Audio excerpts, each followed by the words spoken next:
PC lawas, PC Windows XP mungkin, nggak tahu Windows, mungkin ada Windows 7, nggak tahu juga kali.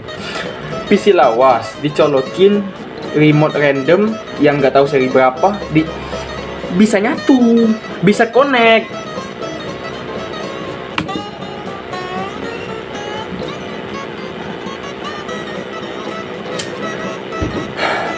Di sini tertulis 2019 sudah ada aplikasinya, dirilis tahun 2019, yang artinya jauh sebelum bocah itu bikin drone, aplikasinya, kontrolernya udah ada duluan.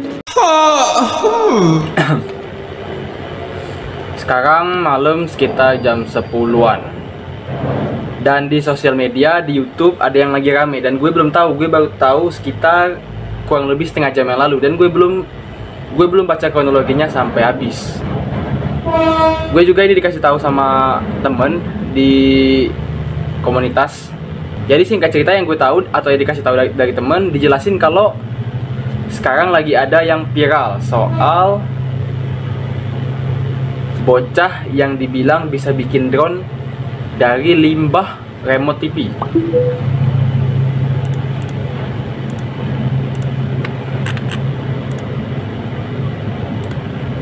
Dan gue gak tahu bakal, masalahnya berita ini belum dikonfirmasi, atau maksud gue tuh sumbernya tuh belum terpercaya gimana beneran bikin atau gimana.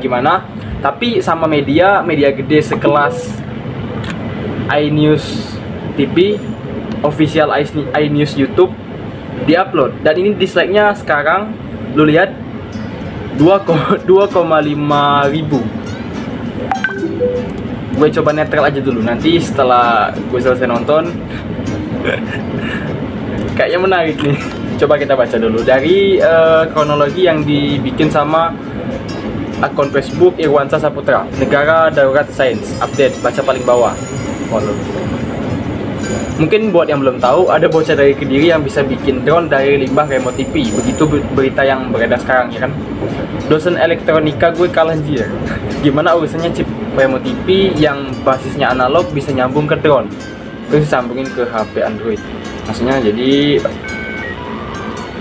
chip remote TV yang analog, ya benar sih, nyambung ke HP Android.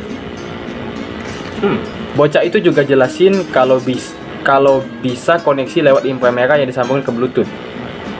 Ini yang berasa diceritain dongeng. Ada kapal feri lewat tol Cipularang berapa gue. Itu sinyal Bluetooth juga jangkauannya seberapa jauh sih? Oke, belum angin, ada dimensi padat seperti bangunan yang menghalang dan lain. Apa Bluetoothnya itu di samping pakai gelas yang cangklong dia agak lebih kuat. Di gambar satu dia masukin chip remote TV ke situ buat apa nih? Itu power supply buat. Ini apa ini? Bagian ini coba kita dari sini aja, dari gambar pertama aja udah kelihatan gak make sense banget ini. Aduh. Di sini aja. Waduh. Pengisian daya di pohon pepaya. Riset dari mana pohon pepaya punya aliran listrik? Aliran listrik macam apa? AC, DC. Kalau dari pepaya, PC. Lanjut. Di gambar satu, oke. Itu chip nyempil di situ emang ada slot apaan? Yang gue tahu paling buat kabel SATA. Kabel SATA, oke, salah tulis. HDD atau PDX. Emang ada apa lagi di situ? Secanggih apa sih PC dia sampai gue gak tahu slot baru ini koneksi. Ini PSU-nya aja, PSU apa? Ini PSU Legend ini. Ini PC Windows XP ini. Canggih tapi bias doang yang punya. Yang gue tahu drone bukan dirakit sendiri, harganya 300 ribuan. Lagian model chip remote TV terus dibentuk ke 3D design pakai apa? Dia punya 3D printing. Kalau dia punya terus chip remote TV biar bisa sesuai dengan model 3D-nya gimana? Ternyata aplikasi yang dia dipakai juga diduga bukan punya dia. Waduh, tapi udah ada di Play Store. Cek aja sendiri 3 gambar terakhir. Gambar 1, chip remote TV dibawa ke komputer, ke motherboard, ke arah PSU, tepatnya power supply. Mau dia colokin kemana anjay? Ini kalau dicolokin ke AC ini Terus gambar kedua ngisi daya ke pohon pepaya. Pohon pepaya banyak air, listrik sama air, hebat. Gambar ketiga, drone dikendalikan melalui ponsel. Oke, yang ini agak make sense, tapi dia dibilang tadi kalau rupanya aplikasi ini udah ada di Play Store. Berarti orang ini bohong. Ada iklan lagi tuh. AdMob baru viral, udah ada review banyak, udah dapet bintang 4.1, terus jumlah downloadnya udah 100.000. Mantep. Kalau viral di sosmed sih biasa menurut gue, kayak apa ya? Kalau viral sekedar viral cerita-cerita di sosmed itu udah banyak, udah ribuan, udah ratusan, udah ratus ribuan, malah udah jutaan. Tapi kalau dibawa ke YouTube sama media yang namanya udah gede, yang makanan kita sehari-hari di TV, gue mau coba nonton video yang ada di channel iNews yang judulnya seorang pelajar di Kediri bisa membuat drone dari barang bekas. Demikian tadi informasi seputar kegiatan warga selama PSBB transisi. Sementara itu mengisi waktu di masa pandemi COVID-19, seorang pelajar asal Kabupaten Kediri, Jawa Timur berhasil membuat drone dari barang bekas. Drone yang berfungsi sebagai penyampai pesan ini pun unik karena baterainya diisi dengan ditancap. Apa? Orang pelajar asal Kabupaten Kediri, Jawa Timur berhasil membuat drone dari barang bekas. Drone yang berfungsi sebagai penyampai pesan ini pun unik. Oke. Udah canggih, maksud gue dirakit sendiri sama anak kecil, fungsinya bisa buat ngirim pesan. Wow, mantep. Unik karena baterainya diisi dengan ditancapkan di pohon pepaya. Wow, anjay. Wih. Oh, jadi ini yang bikin. Inilah drone karya Muhammad Azhar Syahrudin, pelajar asal Desa Bogo, Kecamatan Pelemahan, Kabupaten Kediri, Jawa Timur. Drone atau pesawat tanpa awak ini sebagian bahan bakunya dari barang bekas. Jika biasanya drone digunakan untuk pengambilan video dari ketinggian, drone buatan Azhar dapat digunakan sebagai server komunikasi atau penyampai pesan jika tidak ada sinyal telepon seluler. Drone buatan Azhar bisa berguna untuk mengirimkan sinyal pertolongan di kala bencana alam melanda. Drone ini dikendalikan dengan aplikasi buatannya yang diinstal di telepon seluler. Dari jarak yang cukup jauh, drone dikenalkan melalui telepon genggam dengan sambungan Bluetooth. Ide membuat drone dari barang bekas ini diperoleh Azhar untuk mengatasi kebosanan saat harus menjalani sekolah dari rumah di masa pandemi COVID-19. Azhar mengambil komponen dari limbah elektronik seperti remote bekas televisi sebagai chipnya dan sampah plastik yang digunakan sebagai bahan drone. Metode pengisian daya baterai pun cukup unik, yaitu cukup ditancapkan ke pohon pepaya. Hingga saat ini Azhar masih terus menyempurnakan. Wow, PC-nya anjay. Legend, tapi canggih, punya dia doang itu. PGA card-nya apaan ya itu? Drone buatannya agar tidak hanya pesan suara, tapi juga anjay. Dikitnya pakai kabel apa ya? dikembangkan bisa mengirim pesan teks dan video. Anjay. Saat ini Azhar Anjay. Gue bingung mau komen apa lagi, mau bilang apa. Itu di bawah PSU. aduh, itu diselipin bukan dicolokin, nggak ada pin di situ, nggak ada port di situ.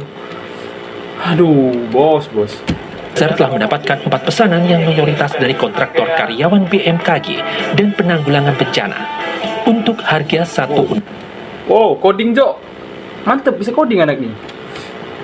Bikin aplikasi buat controller, anjay maba. Drone diberi harga sebesar Rp500.000 hingga Rp1.000.000 tergantung jangkauan. Pengen gibah tapi takut dosa. Dari Kabupaten Kediri, Jawa Timur, Afan Supagio, iNews melaporkan.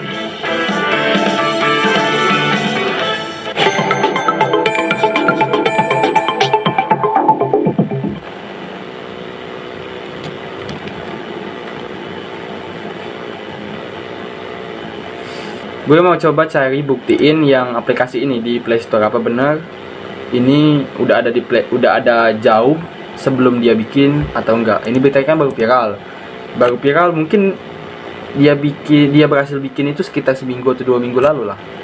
Di sini nggak dikasih tahu soalnya kapan. Kalau dari komennya udah jelas netizen. Apa tuh nama aplikasinya? Oh, Walkito.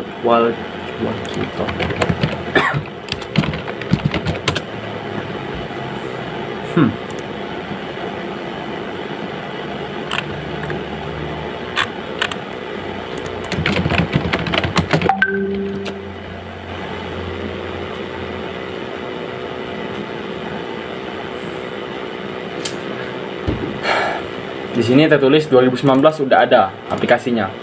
Dirilis tahun 2019. Yang artinya jauh sebelum bocah itu bikin drone, aplikasinya, controllernya udah ada duluan.